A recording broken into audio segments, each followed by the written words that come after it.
நேற்றும் இன்றைக்கும் எங்கள் தரப்பு விளக்கத்தையும் நான் இந்த நிகழ்ச்சி ஏற்பாடு சம்மந்தமாக எங்கள் தரப்பு விளக்கு எப்படி நடந்தது, என்னென்ன நிகழ்ச்சிகள் எப்படி ஏற்பாடு செய்யப்பட்டது ஆகிய அனைத்து விளக்கங்களையும் கேட்க எங்களுக்கு சம்மன் அனுப்பப்பட்டிருந்தது.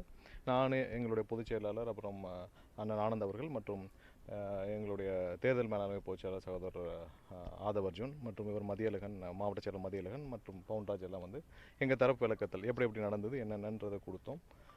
கண்டிப்பாக எல்லாத்தையும் கொடுத்துவிட்டு சற்று முன் எங்களுடைய பொதுச்செயலாளர் ஆனந்த் அவர்களுக்கு அனைவரும் முடித்து இன்னைக்கு கூட எங்களுடைய தரப்பில் என்ன விளக்கமோ அனைத்தும் கொடுக்கப்பட்டு விட்டது.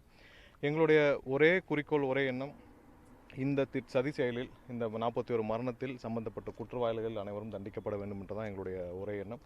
அதில் எந்த மாற்று கருத்தும் கிடையாது. அதற்கு அனைத்து ஒத்துழைப்புகளும் நாங்கள் கொடுப்போம் என்று கூறியிருக்கிறோம்.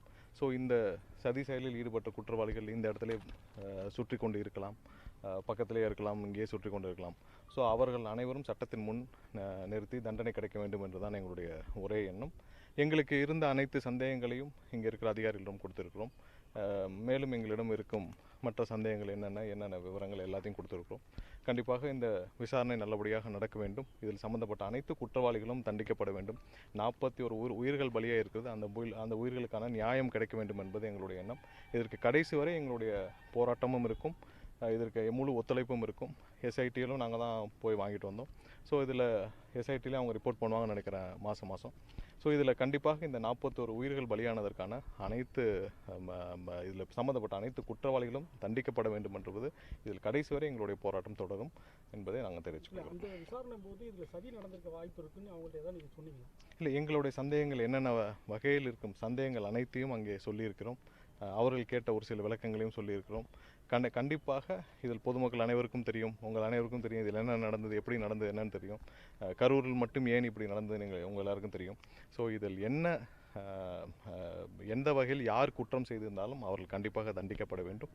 அது ஒன்று தான் எங்களுடைய ஒரே எண்ணம். கண்டிப்பாக அதில் எங்களுக்கு இருந்த அனைத்து சந்தேகம்னு சொல்லியிருக்கோம். மேலும் பல கட்டங்களில் அவங்களுடைய விசாரணைகள் இருக்கும். ஸோ அதில் கண்டிப்பாக நியாயம் கிடைக்கும்னு நம்புகிறோம். இல்லை, இதெல்லாம் அங்கே கொடுத்துருக்குறோம். எல்லாம் தேவைப்பட்ட அனைத்து ஃபுட்டேஜுகள் எல்லாமே கொடுத்துருக்குறோம். அவர்களுக்கான ஒரு தெளிவுகள் வேண்டும், இது எப்படி நடந்ததுன்னு. ஸோ அந்த தெளிவுகளையும் கொடுத்துருக்குறோம். யார் மீது எங்களுக்கு சந்தேகம் இருக்குங்கிறதையும் நாங்கள் சொல்லியிருக்கிறோம். அனைத்து தரப்பு விளக்கங்களையும் நாங்கள் தனித்தனியாக எங்கள் பார்வைக்கு என்ன இருந்ததோ அதை அனைத்தையும் கொடுத்துருக்கிறோம். கண்டிப்பாக இதில் குற்றம் செய்தவர்கள் தண்டிக்கப்பட வேண்டும். 41 உயிர்களுடைய பலி சாதாரணமாக விட்டுவிட முடியாது. கண்டிப்பாக அதற்கான அனைத்து பூர்வமான அனைத்து ஒத்துழைப்பும் நாங்கள் தருவோம் சொல்லியிருக்கோம்.